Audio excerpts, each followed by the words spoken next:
And so good morning, afternoon, and evening, everyone. And I'm so happy UCLG asked me to explore the actions that interlink culture and gender equality, and to be able to share some of the journey here with you today.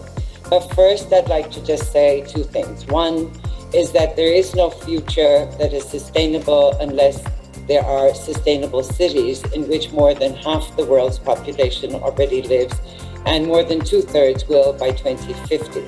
Secondly, sustainable development is only possible if the social, economic, cultural, and environmental dimensions meld together. And the only way that these can meld together is through culture, because the future we desire is molded through the whisperings of cultural lexicons telling us what we should aspire to. So culture is not just arts with a capital A, as we heard the EU ambassador quoting Ataturk Mustafa Kemal say. Also, it permeates all aspects of human life. This is dry legal texts to the vibrant tempos, colors, and excitement of artistic and scientific creations and in play. And from the grandiose to the everyday in megacities and small towns, it's how we assign meaning it's how we welcome and bid adieu to life. Culture is the prism through which we perceive and in turn are perceived by others. It modulates how we understand, respond to, and interact with our human, natural, and manufactured worlds. So culture embodies our collective humanity, creative geniuses, innovations, and pleasures, but also the flip side, the prejudices, discriminations, and exclusionary behaviors, which are parts of culture that we need to change. So make no mistake, culture will shape our future. The question is what that future will look like. Dare we rethink development? Are we brave enough to discard concepts taken for granted? The devastating fallout of climate change and COVID insists that we must assume this. COVID has surfaced many deep-seated inequalities and exclusions, ailments in health systems, and has disproportionately impacted the marginalized, whether it's religious or ethnic minorities, the poor, migrants, the differently abled, and in each category, women, girls, and persons of non-binary identities even more so.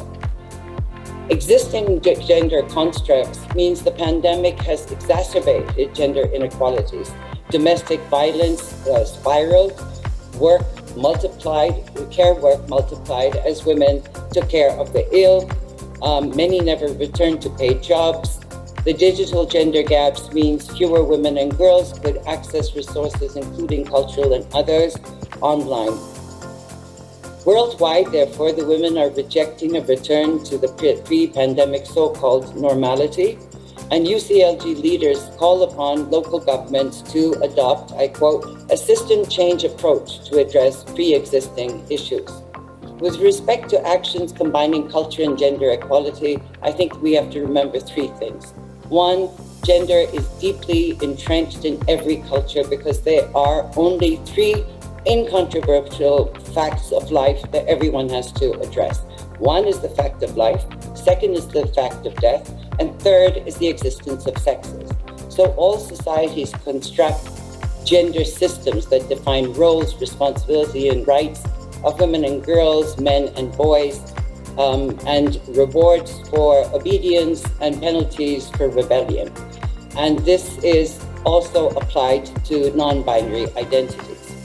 Secondly, cities and municipalities are pivotal levers for gender equality because cultural expressions, cultural processes are always sites for contesting and contested meanings and values that jostle for acceptance. And nowhere is this more visible than in urban and now digital milieus. Thirdly, every city has its narrative, a lexicon of meanings in the names of streets, plazas, buildings, and in who is reflected and who is not, in monuments, statues, and public imagery, in public events, celebrations, and commemorations, in museums, cultural venues, guidebooks, schools, and teaching materials. Meaning is conveyed in how public spaces are designed and who occupies them, and whether spaces are equally accessible to all at all times of the day and night. City narratives reflect societal inclusions but also exclusions, and they are rarely gender inclusive. So local governments have a responsibility to make city narratives, dynamics, and institutions more gender equal, inclusive, and democratic. The good news, finally you say, the good news is that the UCLG family is firmly committed, as we heard from the chair, to sustainable development that leaves no one and no place behind, and to making sure that cities are as accessible and enjoyable for girls and women as for boys and men. The good news is that culture is now increasingly recognized as having an important role in finding solutions to the complex issues of urban metropolises, including making women's rights to the city a living reality for all as called for by UCLG. The really good news, fantastic in fact, is the amazing plethora of initiatives taken by municipalities and local authorities in the cultural field across the world to refashion gender roles and urban lexicons, often with civil society, cultural actors, academics, gender experts, and the private sector. And then you have impressive civil society and transnational initiatives which add to this rich compendium of proven, although diverse, pathways to more gender equal, diversity inclusive, sustainable cities. Gender inequalities are universal. Gender inequalities exist everywhere, but the cultural parameters and dynamics differ, and so do the political systems and administrative structures.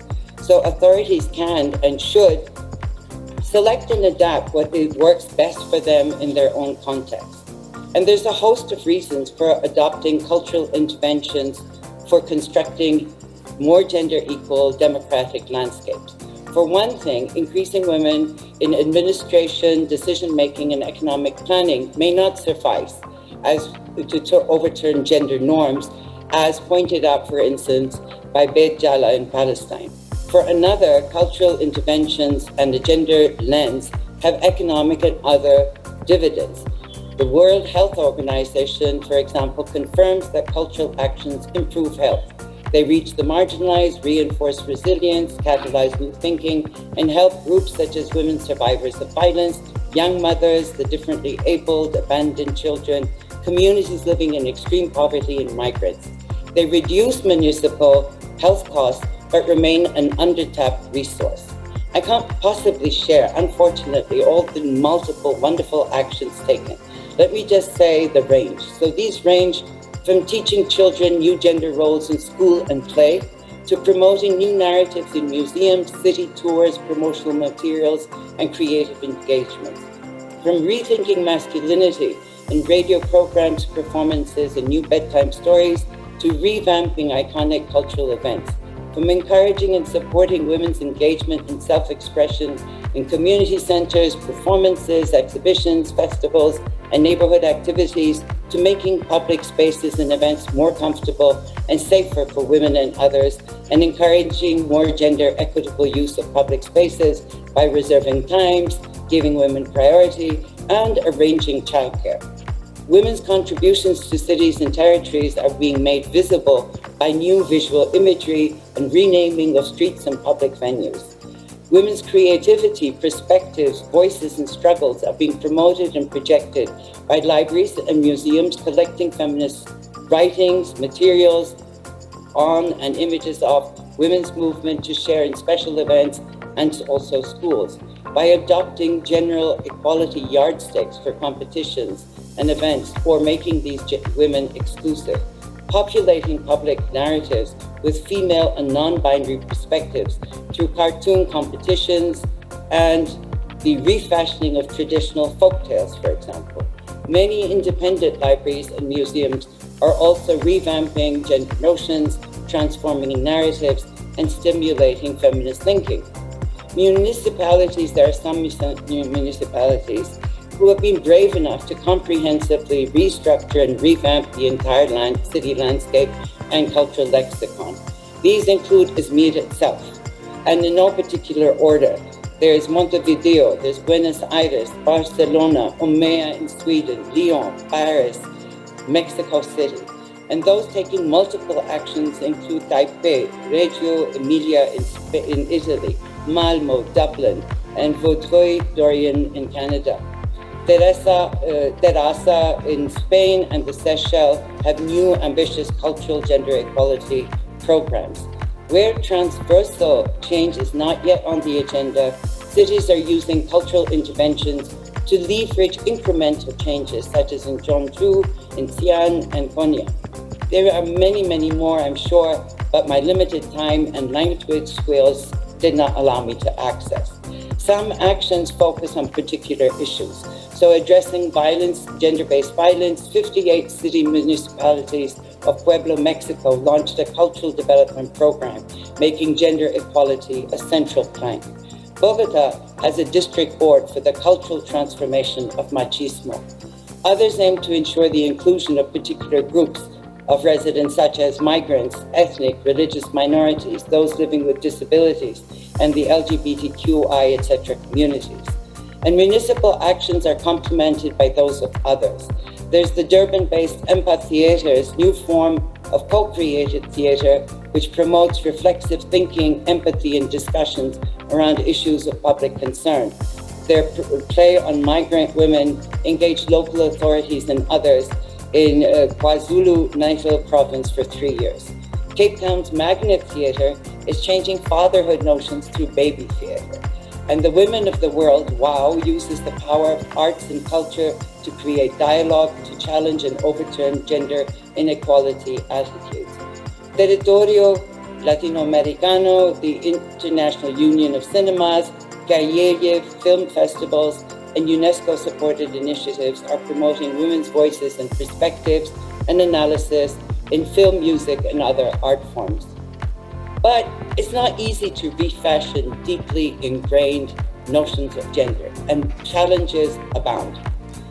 So amongst these ingrained beliefs may need to be tackled through the educational system long-term, but teachers may resist new curricula which they feel is culturally alien. Values that are formally expressed in policy documents may clash with people's traditional cultural paradigms. Traditional male leaders may be seen as the custodians of the city, even if they don't have any official position. Conversely, key decision makers, such as mayors, may still be viewed more like kings than public servants responsible and accountable to citizens. Promoting common values can be especially challenging for large cities that host multiple cultures and communities, and where relationships among city dwellers and between them and the authorities may need to be reset. So overcoming hurdles requires ingenuity. It requires creating spaces for interaction and debate and discussions around difficult topics to find a way forward.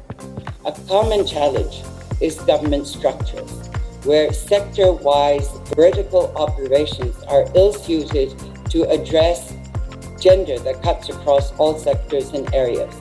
The culture sector may be divided into many authorities, and for instance, large festivals may be the remit of tourism, whereas local events are under other authorities. The result is segmented decision-making, which is based on fragmented data that undermines the effectiveness of planning, execution, and review. So let me just share some of the key lessons for me. One, public institutions must be explicitly committed to gender equality and instill these values in all staff. Policies must be receptive to and supportive of female and non-binary creations, and regulations must be less onerous. Two, a gender equality women's empowerment municipal entity with a seat at the central decision-making table and a healthy budget is crucial, as are strong interlinkages of the gender equality and cultural decision-making processes and institutions. Three, comprehensive, transversal gender equality frameworks are preferable, but these require the input of many actors and institutions and robust coordination amongst relevant government departments and institutions and others. A note of caution. Small-scale and standalone actions are useful, but they risk becoming more tokens of intent than catalysts of change. For example, supporting women's economic or social activities in the cultural arena may answer women's practical needs, but not the strategic need for a system change and a new cultural lexicon. Paid work will not alter gender dynamics if the earnings are too small or women do not control the earning. Conversely, changing cultural practices that have local symbolic significance can and do catalyze new gender norms and practices. So, for instance, Taipei is introducing women as musicians and deacons in temple ceremonies. Montevideo has eliminated queens and crowns from iconic carnivals. Fourth, authorities alone can never change and reshape cities. You need to have the full participation and ownership of residents. And you need an open door policy for citizens and specific communities to meet top officials, and top officials must proactively go out and meet the marginalized and vulnerable in their cities. This shows the city cares and it promotes greater ownership of official initiatives. And it's especially important for women who often fear and are reluctant to go to authorities because they feel they will not be heard or will not be taken seriously. So the processes are as important as the actual actions. Consultative processes and community conversations make policies, which very few people read, come to life. So community participation and planning, implementation, assessment helps to ensure municipalities are responsive to and inclusive of all inhabitants, assure community ownership, and maximize the chances of success. 5, the multifaceted collaboration is important across government entities and with other actors and has increased success. It's vital to link up with academics and gender experts and to partner with artists, creators groups in the private sector, as well as civil society actors, especially feminist groups. Academia and experts offer robust evidence gathering, analysis to better understand issues, and help surface women's contributions in thinking. Women's groups, especially feminist ones, bring new insights and innovative approaches. Those working at the grassroots are well attuned to the issues and what will work best for diverse women in different places. Transformation in many places has been catalyzed or is being supported by feminist and social justice actors joining hands with local authorities. 6, documentation and data analysis is vital. And I think just to start off, a simple thing is counting. How many women are visible in various places, in the naming of places, in educational materials, in public spaces and facilities.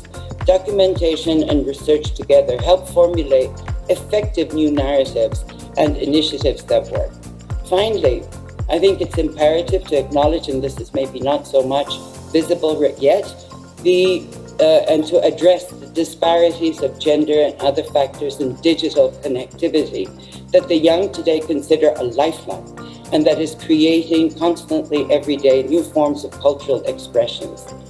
Ultimately, for me, women's rights in the city will only be realized when the city truly reflects not only their past and current realities, but their aspirations for what should be. We need context-specific, transformative strategic thinking. Pathways may differ. What works in one place may not in another. What is appropriate for small cities may not be for large cities. But whatever, we need change demands new feminist approaches, policies and institutions committed to eliminating all forms of gender discrimination and harmful practices, in which cultural interventions are only one, albeit a vital part of the equation. Women, girls, and otherly gendered persons must be supported, including financially and through spaces and trainings, to be co-creators of cultural life and cultural lexicons, to shape new multi-voice urban narratives and development that is truly sustainable and meaningful for all.